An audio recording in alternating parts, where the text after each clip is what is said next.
Kelantan itu sendiri, sokongan terhadap PAS itu dah mula menurun sebenarnya. Malah keyakinan penduduk terhadap kepimpinan kerajaan PAS di negeri Kelantan sudah mula menurun ke 50%. So sekarang tugas kita, tugas-tugas social media, tugas-tugas cyber trooper, tugas-tugas YB yang nak bertanding, tugas-tugas bakal-bakal YB yang nak bertanding, kita kena mainkan lagi benda ni. Kita nyatakan bahawa kita memilih pemerintah. Kita bukan pilih agama. Kita memilih parti yang akan memerintah. Kita bukan pilih agama. Agama tuan-tuan tak terjejas. Tuan-tuan tak akan masuk. Sebelum kita mulakan video ini, tuan-tuan dan puan-puan, bantu saya tekan butang like dan tekan butang subscribe agar anda mendapat info terbaru percuma setiap hari.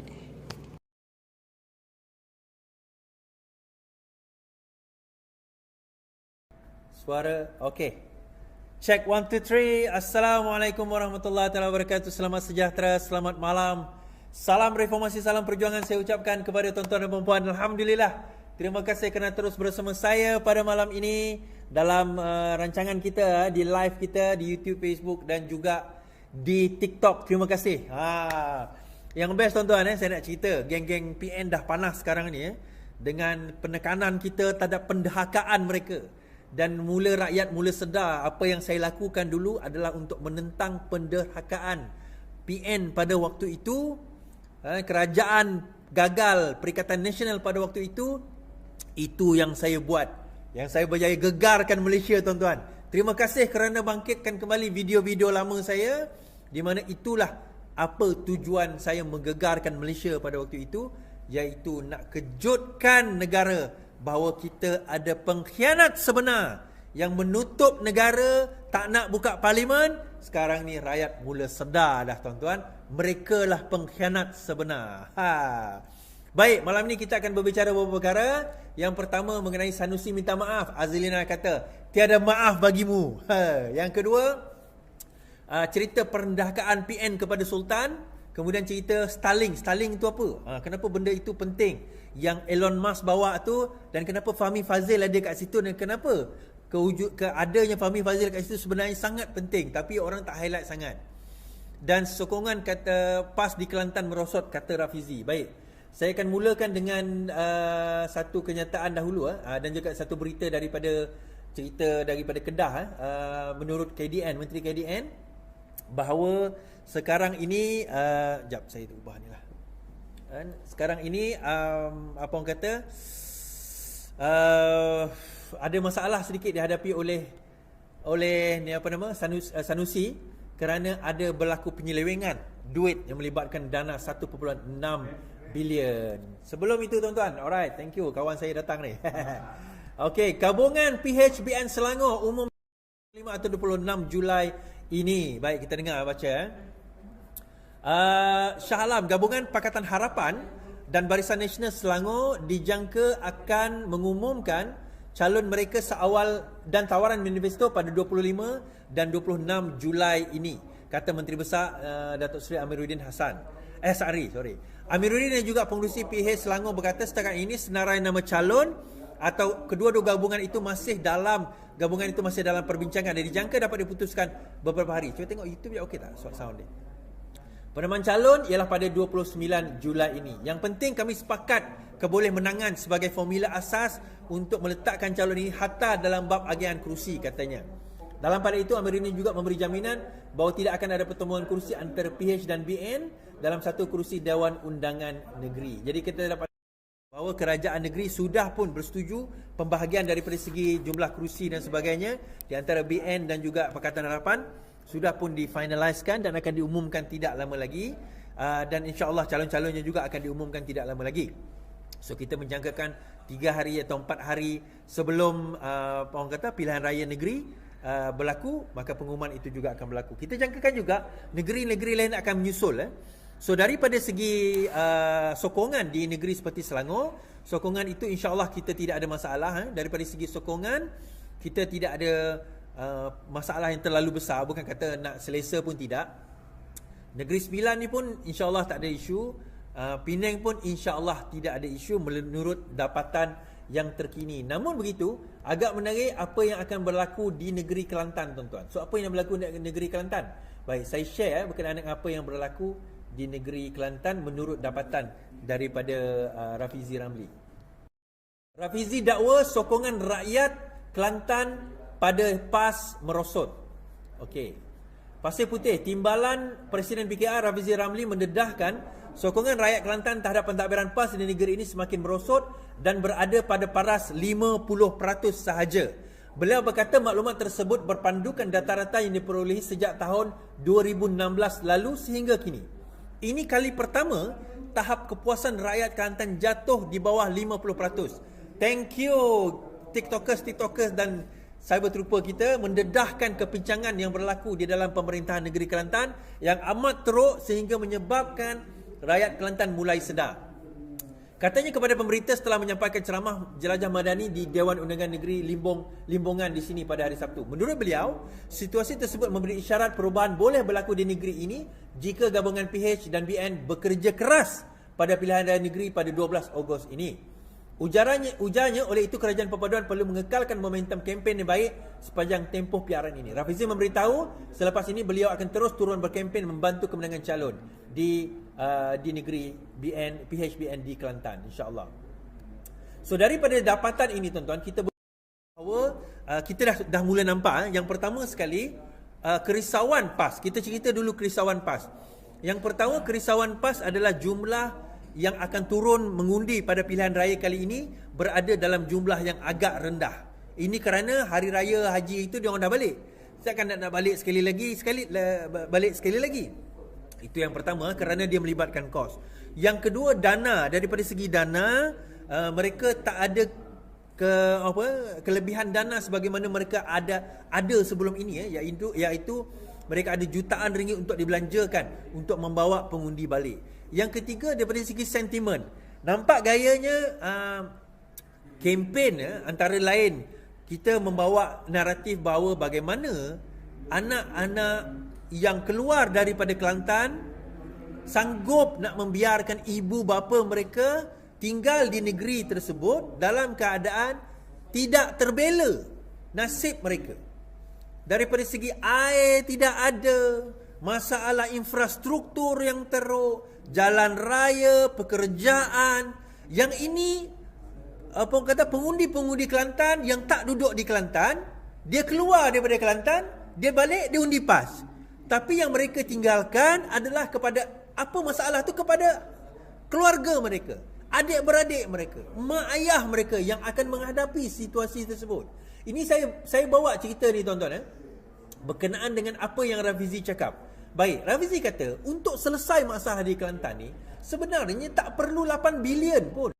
Baca kan kenyataan tentang air 8 bilion. Baik, tak perlu 8 bilion untuk selesai masalah air di Kelantan. Kerajaan negeri Kelantan tidak memerlukan peruntukan sebanyak 8 bilion untuk selesai masalah air di Kelantan, kata Rafizi Ramli. Beliau berkata, sebaliknya Kelantan hanya memerlukan loji rawatan satu lagi.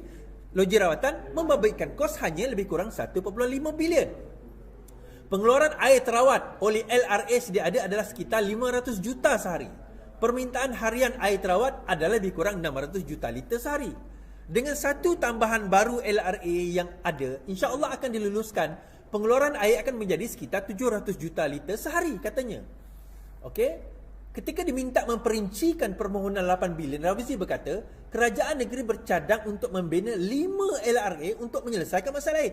Tak tuan-tuan, dia kata nak selesai masalah air kami perlu 5. Rafizi kata tak perlu pun 5, satu cukup.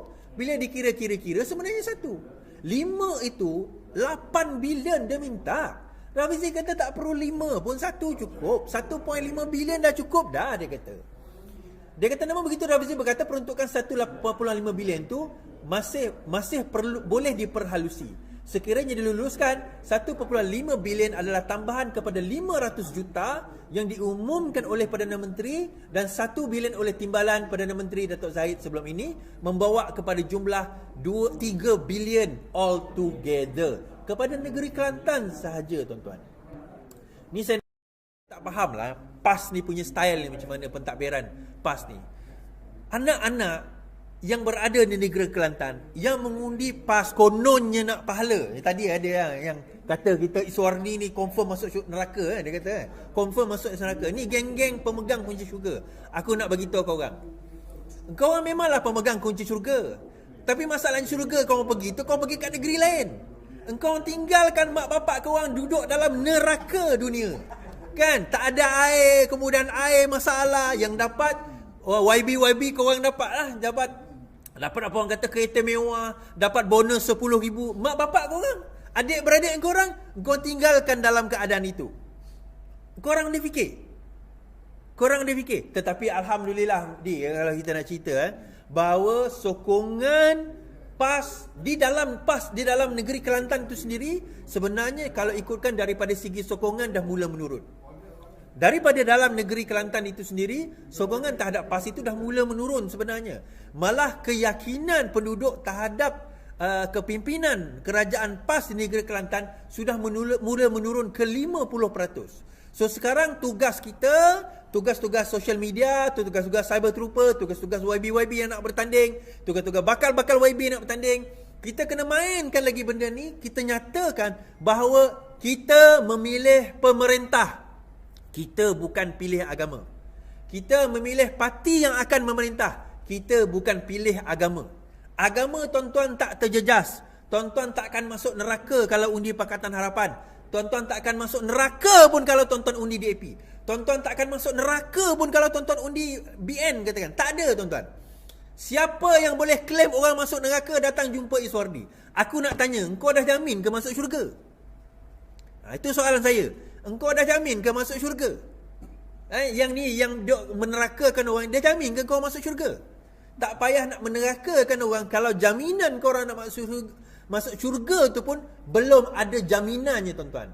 Dan baru-baru ini apa yang berlaku, kita bawakan juga bahawa bagaimana penderhakaan demi penderhakaan dilakukan oleh kerajaan mana tuan-tuan? Perikatan Nasional terhadap yang di-Pertuan Agong, terhadap sultan-sultan kita. Yang kena saya yang dituduh derhaka. Tetapi yalah, dia orang ni dia nak tak main konteks kan. So baru-baru ni keluar balik video saya lama-lama tu kan. Tak apa, bagi saya kau famouskan aku, tapi aku nak bagi tahu konteks sebenar kenapa video itu keluar. Walaupun saya dilarang oleh mahkamah membincangkan benda ini, tapi saya tak membincangkan tentang video saya, tapi saya membincangkan punca dia. Tuan-tuan, saya bacakan. Ini kenyataan daripada Taqiyuddin. Daripada Menteri Undang-Undang PAS yang pernah menjadi Menteri Undang-Undang sewaktu bila tuan-tuan Perikatan Nasional berkuasa. Yang di-Pertuan Agong menzahirkan rasa amat duka cita susulan tindakan Taqiyuddin Hasan membatalkan ordinans darurat tanpa perkenan diraja. Dan saya juga nak cerita Taqiyuddin ni lah yang bila Agong kata suruh buka parlimen, dalam satu kenyataan beliau dia kata apa?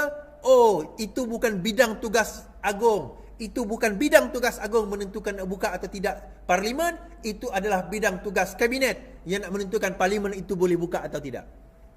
Tuan-tuan agak masa tu even majlis raja-raja pun tak boleh nak kata apa.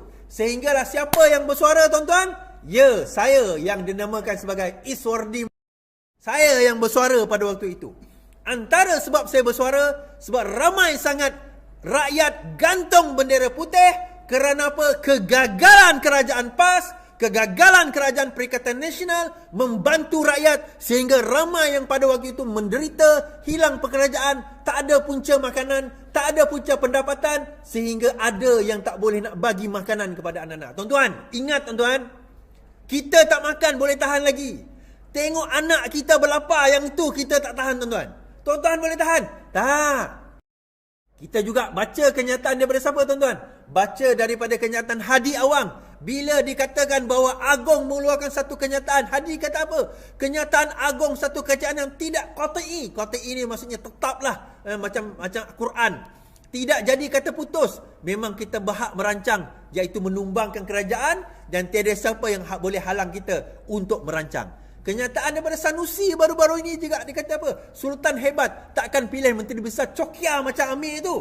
Wah, kau punya ayat Tapi bila dia sudah kena buat laporan polis, apa dia buat tuan-tuan? Tiba-tiba minta maaf. Inilah recycle orang PAS tuan-tuan.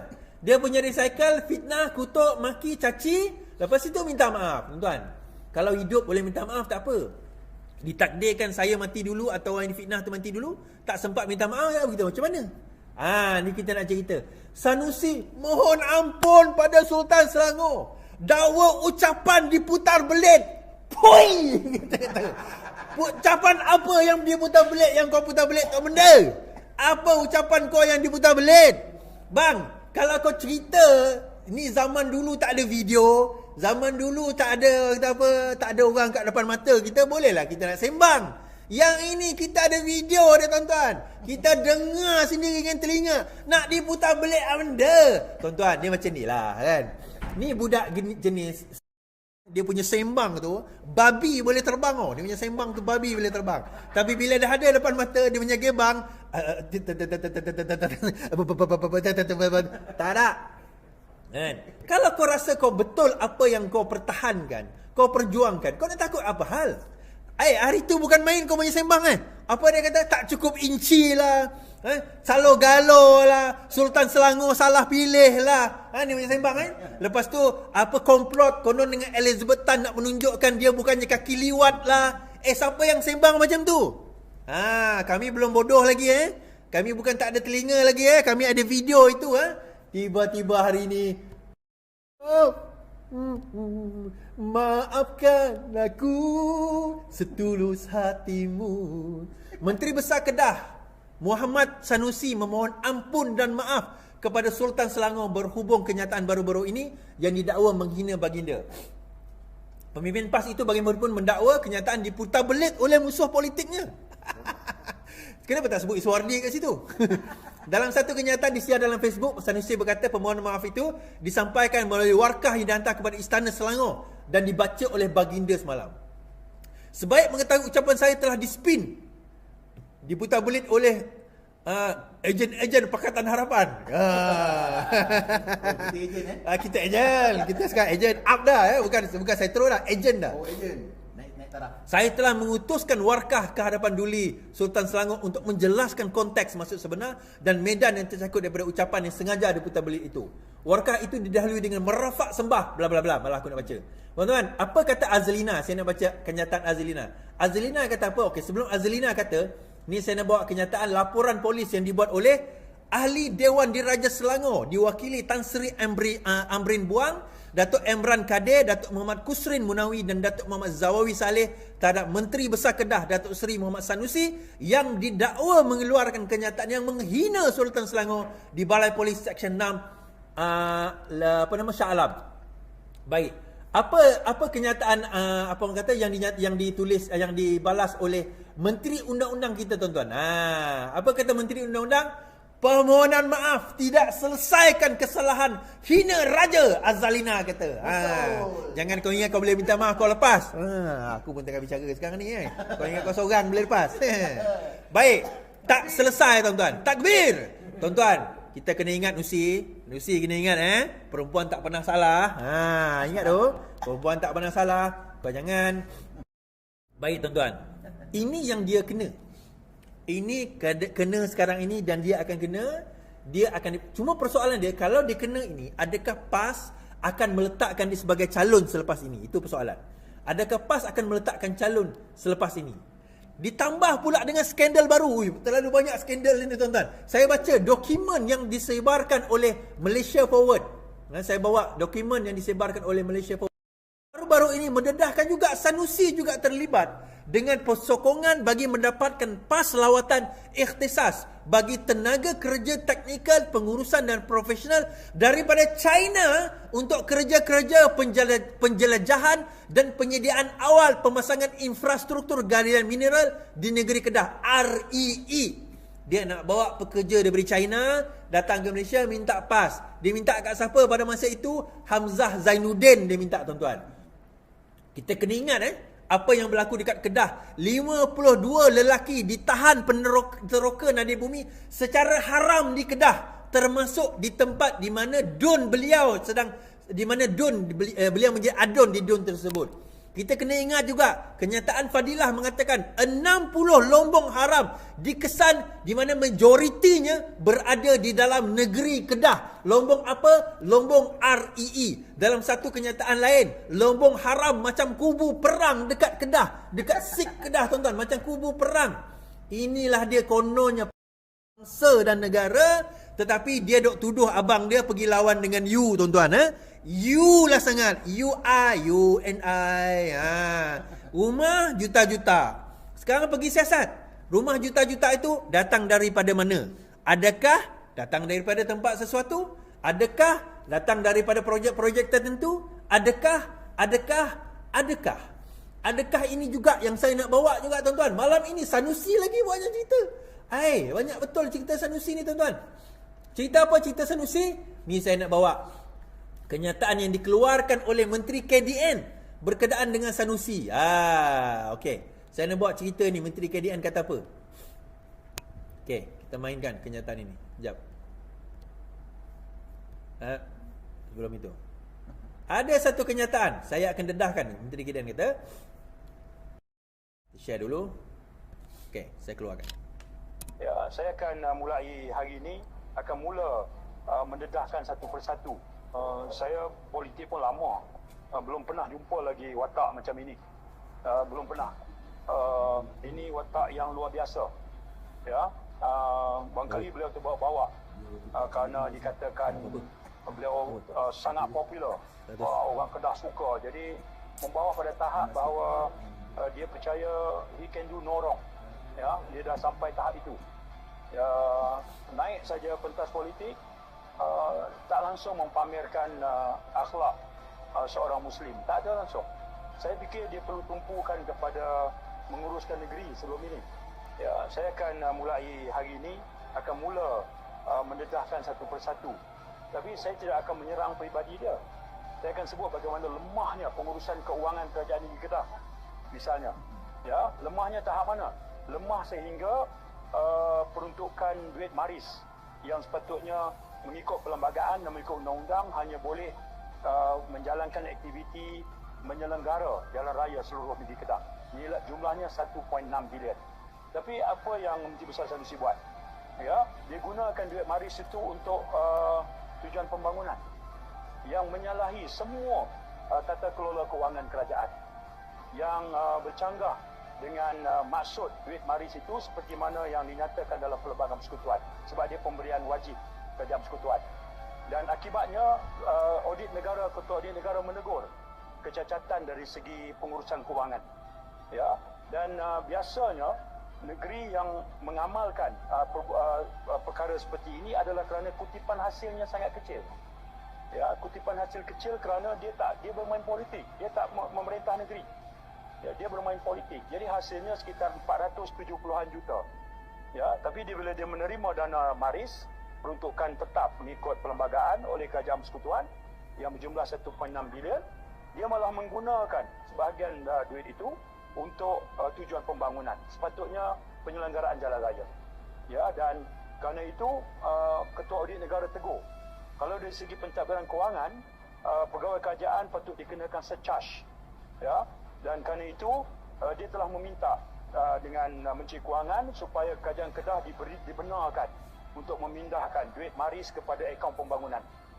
Dan kesemua ulasan oleh penasihat undang-undang, ya, termasuk penasihat undang-undang negeri, mengatakan perkara itu tidak boleh berlaku, tidak boleh dilakukan. Itu isu governance. Dia pemimpin parti Islam, dia patut tahu tata kelola yang betul. Ada negara ni ada disiplin dalam menguruskan. Dan biasanya negeri yang buat begini adalah kerana hasil dia kecil. Okey. Hai tadi. Kan? Biasanya yang di maris ni, okey. Maris ni duit apa tuan-tuan? Maris ni adalah duit yang disalurkan secara wajib oleh kerajaan persekutuan untuk pembangunan, antara lainnya jalan raya. Bukan untuk pembangunan yang development biasa. Development tu ada lain, yang mana kerajaan negeri itu dia development lain. Nah, pembangunan ni ada dua. Satu bantuan daripada federal dan satu bantuan dana daripada kerajaan negeri. Tuduhan yang ataupun laporan yang dibuat oleh ketua audit negara, di mana Kedah sekarang ni menghadapi masalah di mana apa yang berlaku, duit maris itu yang diberikan oleh kerajaan persekutuan untuk tujuan pembangunan spesifik kepada lebuh raya jalan raya telah digunakan. Dia okey, apa ramai yang tak tahu, negeri dia ada jalan federal, dia ada jalan negeri ya. Dia ada jalan federal, dia ada jalan negeri. Semua negeri ada. Kan? Federal highway ataupun federal road, dan dia ada state road. State road dana datang daripada negeri. Federal road dana datang daripada federal. Now, isu dia 1.6 bilion ini dikatakan telah digunakan untuk pembangunan lain. Dikatakan digunakan untuk pembangunan di tempat lain. Isunya adalah, itu adalah salah daripada segi tata kelola. Governance. Kata Parti Islam. So, hari ini Sanusi jawab. Dia kata dia dah cek, tak ada salah, tak ada masalah. Dengar cerita dia nak saman pula Saifuddin. Saman lah, tak ada masalah. Saman, tak ada masalah. Tetapi apa yang audit tu tegur? Audit tu tegur, dia audit ni tuan-tuan. Dia dah pergi, dia dah cek, dia dah semak. Sebab itu dia buat laporan. So, dia memang, kalau kita tengok, tak salah. Daripada segi undang-undang, bukanlah satu kesalahan undang-undang. Tetapi dia salah daripada segi tata kelola. Dia salah daripada segi governance. Salah daripada segi pentadbiran. Menunjukkan apa? Selama Sanusi memerintah, dia tak berjaya pun membawa pelaburan yang terlalu banyak. Geng-geng Walaon, geng-geng Seluang duk kutuklah Anwar Ibrahim, tak bawa pembangunan, tak bawa pembangunan, tak bawa pembangunan, tak bawa pembangunan, dia kata kan. Tak membawa pembangunan, tetapi hakikatnya di negeri Kedah tu sendiri, di negeri Kelantan itu sendiri telah gagal membawa pembangunan yang sepatutnya sewajarnya. Rafizi kata tadi nak selesai masalah air 1.5 bilion sahaja, satu loji sahaja. Tetapi dia minta sampai 8, tuan-tuan. Sampai 8 bilion, 5 loji. Apa tujuannya? Dia kata, kami cubalah, kod-kod lah dapat. Di manakah rasa malu muka kamu? Dekat federal kamu kutuk Anwar Ibrahim, Rafizi Ramli kata macam-macam. Tapi bila bab benda macam tu, engkau punya lipat boleh tahan. Engkau punya main boleh tahan. Dekat mana